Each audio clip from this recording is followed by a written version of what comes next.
Now you have to find out the smallest of n numbers.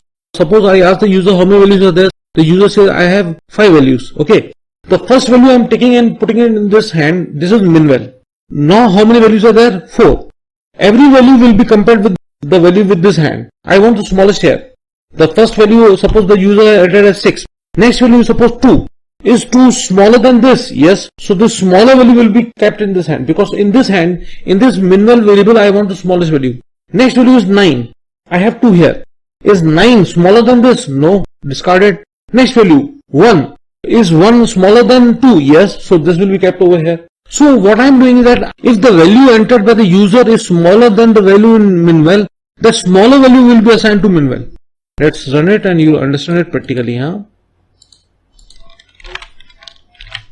See, I am running it.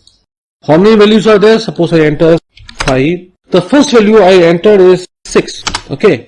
So 6 is assigned to minval variable. Now the for loop will go from 1 till 5. Because after 5 values, first value is assigned to minval variable, which is 6. The loop will execute for 4 times. Okay. Next value, suppose I enter is 3. 3 is assigned to num variable.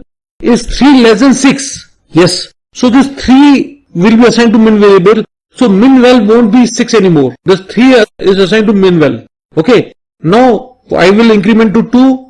Suppose I enter 8. 8 is assigned to num variable. Is 8 less than 3? No. So nothing will happen. I is incremented, it will become 3. Suppose I enter 2. 2 is assigned to num variable. Is 2 less than 3? Yes. So that 2 will be assigned to minval variable. So in any case, you are keeping a small value in minval variable only. Okay. Next, the loop will increment to 4. Suppose I enter say 9. See, 9 will be assigned to num variable. Is 9 less than 2? No. So the for loop is over. The minimum value is 2. See, the minimum value is 2. You can convert this program to find out the maximum value from the n numbers. Okay, so do that program and let me know whether you were able to do it in the comment box. Okay.